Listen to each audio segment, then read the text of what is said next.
देखते हैं खबर 1 मिनट, जहां सिर्फ 1 मिनट में सभी खबरों का पूरा विश्लेषण आपके लिए। भ्रष्टाचार के खिलाफ मुख्यमंत्री योगी आदित्यनाथ ने कड़ा एक्शन लिया है। भ्रष्टाचार के आरोप में सीएम योगी ने निर्देश दिए, जिस पर सोनभद्र के डीएम और गाजियाबाद के एसएसपी को सस्पेंड किया गया। खनन और विधानसभा चुनाव में गड़बड़ी करने के मामले में सोनभद्र के डीएम टीके शिबू को सस्पेंड किया गया। शिबू पर आरोप है कि अखिलेश यादव सरकार में खनन मंत्री रहे। गायत्री प्रजापति के करीबी समाजवादी पार्टी के नेता के इशारे पर लगातार ई टेंडर प्रक्रिया वाली खनन पट्टों से अवैध वसूली कर रहे थे। सोनभद्र में टीके शिबू की जगह चंद्र विजय सिंह को डीएम बनाया गया। वहीं गाजियाबाद के एसएसपी पवन कुमार को भी करप्शन और जनहित के मामलों में लापरवाही बरतने के आरोप में सस्पेंड कर दिया गया। एक ही दिन में एक आईएएस और एक आईपीएस अधिकारी के खिलाफ कार्रवाई हुई है। अफसरशाही में भी हड़कंप मचा है। साथ ही सीएम योगी ने साफ संदेश दे दिया कि करप्शन के खिलाफ जीरो टॉलरेंस की नीति पर काम होता रहेगा। मुख्यमंत्री योगी आदित्यनाथ नवरात्र के मौके पर जिलों का दौरा शुरू करने जा रहे हैं। 2 अप्रैल को सीएम योगी सिद्धार्थनगर का दौरा कर अपने अभियान की शुरुआत करेंगे। नई सरकार के गठन के बाद से ही मुख्यमंत्री योगी आदित्यनाथ लगातार एक्शन में है। एक तरफ मंत्रियों को 100 दिनों का लक्ष्य सौंपने के निर्देश देने के साथ साथ मुख्यमंत्री योगी आदित्यनाथ जल्द जिलों के दौरे पर निकलने वाले हैं। मुख्यमंत्री का पहला दौरा होगा सिद्धार्थनगर में। 2 अप्रैल को मुख्यमंत्री सिद्धार्थनगर दौरे के दौरान संचारी रोग नियंत्रण अभियान की शुरुआत करेंगे, जिसको लेकर स्वास्थ्य विभाग को सभी तैयारियां पूरी कर लेने के निर्देश दिए गए हैं। 2 अप्रैल को सिद्धार्थनगर के दौरे के बाद 4 अप्रैल को मुख्यमंत्री योगी आदित्यनाथ श्रावस्ती से स्कूल चलो अभियान की शुरुआत करेंगे। मुख्यमंत्री योगी आदित्यनाथ ने अपने मंत्रियों को 100 दिन का चैलेंज भी दिया है। अब वो जिलों की व्यवस्थाओं को परखने के लिए खुद ग्राउंड जीरो पर उतरेंगे। यानी कि लगातार एक्शन में आने के बाद मुख्यमंत्री योगी आदित्यनाथ लखनऊ के अलावा अब प्रदेश के जिलों का दौरा कर तमाम व्यवस्थाओं को देखने के लिए, निरीक्षण करने के लिए निकलने वाले हैं। यूपी में कल से गेहूं की खरीद शुरू होने जा रही है, जिसको लेकर मुख्यमंत्री योगी आदित्यनाथ ने अधिकारियों को कई निर्देश भी दिए हैं। सीएम योगी ने अधिकारियों को कहा है कि किसानों को किसी भी क्रय केंद्र पर परेशानी न हो, इसका पूरा ख्याल रखा जाए। इसके साथ ही भंडारण गोदाम हो या फिर क्रय केंद्र, हर जगह गेहूं के रखरखाव के पर्याप्त इंतजाम किए जाएं। मुख्यमंत्री योगी आदित्यनाथ ने किसानों को न्यूनतम समर्थन मूल्य का लाभ देने और सभी क्रय केंद्रों पर पूरी पारदर्शिता के साथ गेहूं खरीद किए जाने के निर्देश भी दिए हैं। योगी सरकार ने रिकॉर्ड गेहूं खरीद का लक्ष्य भी निर्धारित किया है, जिसको लेकर ये निर्देश दिए गए हैं। इसके अलावा सीएम योगी ने किसानों को उसकी उपज का हर हाल में समयबद्ध ढंग से भुगतान करने के लिए भी अधिकारियों को निर्देशित कर दिया है।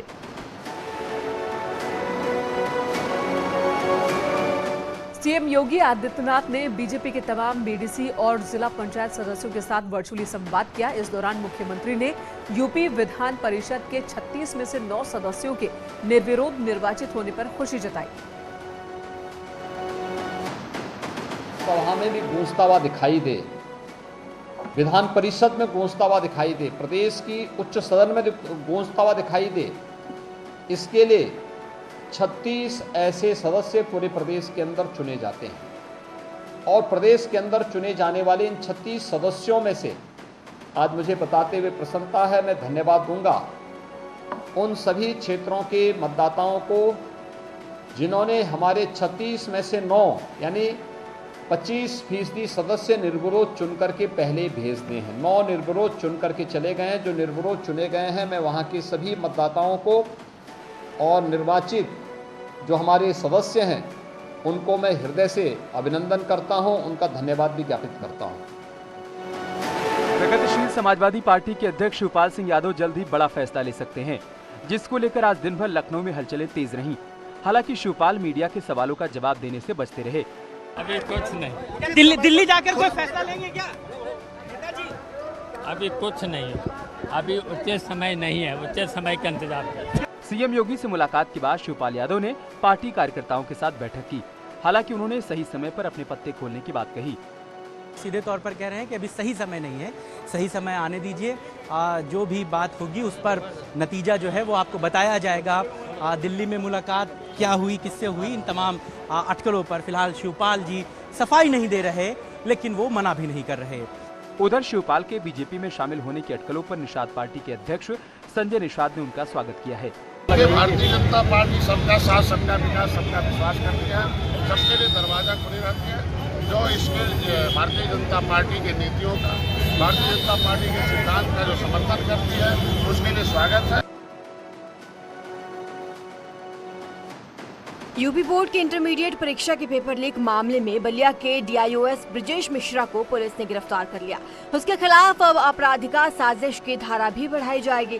ब्रजेश मिश्रा पर साजिश के तहत दागी परीक्षा केंद्रों का चयन करने का भी आरोप है। ब्रजेश मिश्रा पर आरोप है कि उसने दागी परीक्षा केंद्रों का चयन किया एग्जामिनेशन सेंटर्स के रूप में और इसके पीछे एक बड़ी साजिश भी थी।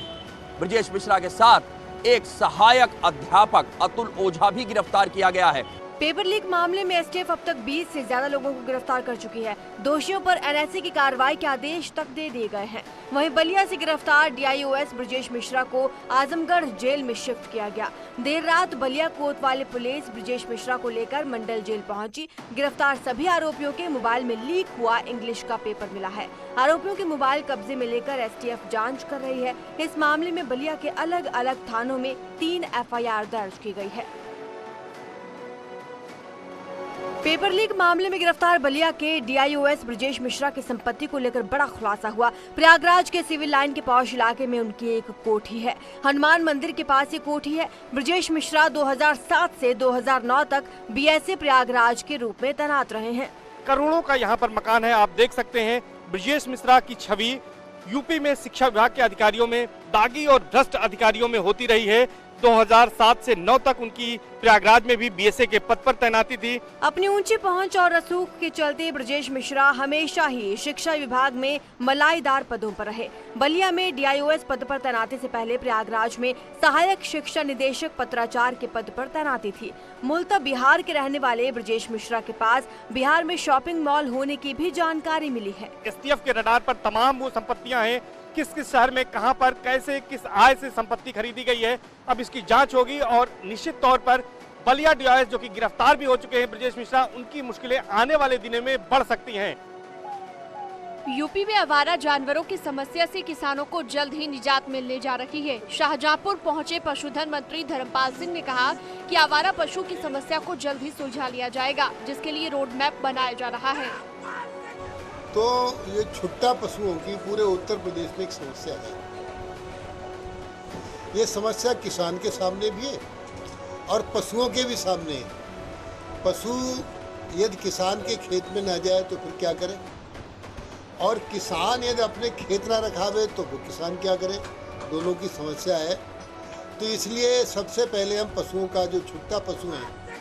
वहीं पशुधन मंत्री ने कहा कि जिन माफिया ने चारागाह की जमीनों पर कब्जा किया है उनके खिलाफ कार्रवाई की जाएगी, साथ ही गौशाला की भी उचित व्यवस्था की जाएगी। जो चारागाह की जमीनें हैं, जो गौशाला की जमीनें हैं, जिन पर भूमाफियाओं ने कब्जा कर लिया है, उन्हें कब्जा मुक्त कराएंगे और कब्जा मुक्त करा के उन्हें हरा चारा बुवाकर गायों का प्रबंध करेंगे। अयोध्या में राम मंदिर निर्माण से जुड़ी बड़ी खबर। मंदिर का चबूतरा करीब करीब बनकर तैयार हो गया है। मंदिर ट्रस्ट ने खुद इसकी जानकारी दी है। चबूतरे के बाद अब फर्श निर्माण का काम होगा। चबूतरा बनाने में सोनभद्र के बलुआ पत्थरों का इस्तेमाल किया जा रहा है। अब इसके ऊपर रामलला के मंदिर निर्माण के लिए कार्यशाला में तराशे गए पत्थरों को लगाया जाएगा। राम जन्मभूमि की कार्यशाला और बंसी पहाड़पुर की कार्यशाला से पत्थर राम जन्मभूमि परिसर लाए जा रहे हैं। दिसंबर 2023 तक मंदिर निर्माण की प्रक्रिया पूरा करने का लक्ष्य है। हरदोई में पुलिस ने शराब माफिया समद मिश्रा के खिलाफ पुलिस ने बड़ी कार्रवाई की। मुनादी के बाद शराब माफिया की करोड़ों की संपत्ति को कुर्क किया। अतरौली के बहुती कला गांव में गैंगस्टर एक्ट के तहत ये कार्रवाई की गई। एक 2 मंजिला लगभग 5000 स्क्वायर फीट में निर्मित भवन है संडीला में, 2 प्लॉट है और लगभग 9 खेत हैं विभिन्न आकारों के। इन सब को जो है पुलिस द्वारा कुर्क कर लिया है। शराब माफिया समद मिश्रा साल 1997 से शराब के काले कारोबार से जुड़ा है। अपराध से उसने जो संपत्ति अर्जित की उसे पुलिस ने जब्त किया। शराब माफिया की 2 करोड़ से ज्यादा की कीमत की संपत्ति को कुर्क किया गया। इसके विरुद्ध इन्हीं गतिविधियों को देखते हुए गैंगस्टर एक्ट लगाया गया था और गैंगस्टर एक्ट में इसकी गिरफ्तारी के पश्चात जो इसकी संपत्तियों की छानबीन की गई तो यह पाया गया कि वर्ष 97 से जो भी इसने अपराध किए हैं और जो भी इसकी संपत्तियां अर्जित की गई हैं उसके सामान्य इनकम से बहुत ज़्यादा है। 2.0 में अपराधी सहमे हुए हैं। देवरिया में एक अपराधी ने एनकाउंटर के डर से सरेंडर कर दिया। आरोपी सीधे थाने पहुंचा और हाथ जोड़कर पुलिस वालों के पैर पकड़ने लगा। दरअसल बीते 28 मार्च को सदर कोतवाली थाना इलाके में 3 बाइक सवार बदमाशों ने कैश वैन के एक कर्मी को गोली मार दी थी और इस मामले में पुलिस आरोपियों की तलाश में जुटी थी। वहीं एक आरोपी ने आज एनकाउंटर के डर से सरेंडर किया है। हालांकि इस मामले में एक आरोपी दीपक पांडे को महाराजगंज पुलिस ने एनकाउंटर में अरेस्ट कर लिया। पुलिस के मुताबिक घटना का मास्टरमाइंड बैजनाथ सिंह है, जो कैश वैन का कर्मचारी है और इसी ने भाड़े के 3 बदमाशों के साथ मिलकर लूट की योजना बनाई थी, जो असफल रही थी। पुरुषोत्तम वो कल आकर के उसने थाना कोतवाली में आत्मसमर्पण कर दिया, क्योंकि उसको ये डर था कि पुलिस उसका इनकाउंटर करेगी। मथुरा की छाता पुलिस ने डकैती की योजना बनाते समय 5 बदमाशों को गिरफ्तार किया, जिनके कब्जे से एक बंदूक समेत डकैती में इस्तेमाल होने वाले कई औजार बरामद हुए।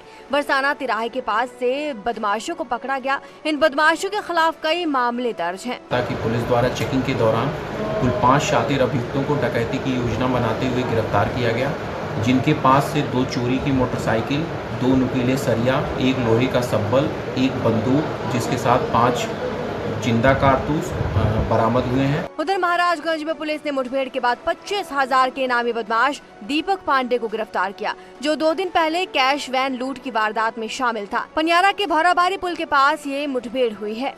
जब एक वाहन से एक बदमाश आते हुए दिखा, उसे रोका गया तो उसने रुकने के बजाय पुलिस पार्टी पे फायर किया। जब पुलिस ने जवाबी फायर किया तो उसके पैर में गोली लगी। उसको आवश्यक बल प्रयोग करके पुलिस द्वारा गिरफ्तार किया गया। लखनऊ के गुंडबा इलाके के जानकीपुरम में प्राधिकरण ने बड़ी कार्रवाई की है। जोन 5 में बने 3 मंजिला इमारत के ध्वस्तीकरण की कार्रवाई शुरू हो गई। आरबी इंटर कॉलेज की ओर अवैध इमारत जिस पर कार्रवाई हुई है, प्रशासन का बुलडोजर चला है। अवैध निर्माणों पर कार्रवाई लगातार जारी है। आज राजधानी लखनऊ के गुडम्बा थाना क्षेत्र में एक अवैध निर्माण पर बुलडोजर चल रहा है। इसके अलावा ये आप देख सकते हैं, लखनऊ विकास प्राधिकरण की तरफ से ध्वस्तीकरण की कार्रवाई की जा रही है। ये बिल्डिंग पूरी तरीके से अवैध बनी है, जैसा कि लखनऊ विकास प्राधिकरण का कहना है कि नक्शा भी पास नहीं कराया गया है। बिना नक्शे के इस बिल्डिंग का निर्माण किया गया और कई बार नोटिस जारी की गई, लेकिन जो इस बिल्डिंग के मालिक हैं उन्होंने उस नोटिस पर ध्यान नहीं दिया। 31/12/2021 को सुनवाई करते करते जब इन्होंने बिल्कुल नेग्लिजेंसी बरती, 31/12/2021 को ध्वस्तीकरण का आदेश पारित हो गया। इसके बाद इनको ध्वस्तीकरण आदेश का नोटिस दिया गया कि आप 20 दिन में अपना अवैध निर्माण हटा लीजिए। लखीमपुर खीरी में प्रशासन ने पंचायत बारात घर की जमीन पर अवैध कब्जे को छुड़ाया। दबंग भूमाफिया ने जमीन पर कब्जा किया हुआ था। इस जमीन पर ग्राम पंचायत का बारात घर बनाया जाना था।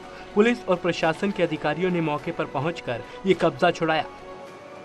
खंड विकास अधिकारी लखीमपुर, नायब तहसीलदार और भारी पुलिस बल के साथ जो है पंचायत घर की लखीमपुर देहात के भूमि पर कब्जा दिलवाया गया है और निर्माण शुरू करा दिया गया है। वहीं टाबा में भी राजपूत कॉलोनी पर अवैध कब्जे को बुलडोजर चलाकर हटाया गया। उन लोगों को चेतावनी देने के बाद भी जब उनके द्वारा नहीं हटाया गया तो आज नगरपालिका की टीम और पुलिस की टीम के द्वारा आके अतिक्रमण को हटाया गया। वहीं नोएडा के सेक्टर 75 में गोल्फ सिटी के बाहर प्रशासन ने बुलडोजर चलाकर कई अवैध दुकानों को ध्वस्त किया। रेजिडेंट्स की शिकायत पर एक कार्रवाई की गई है।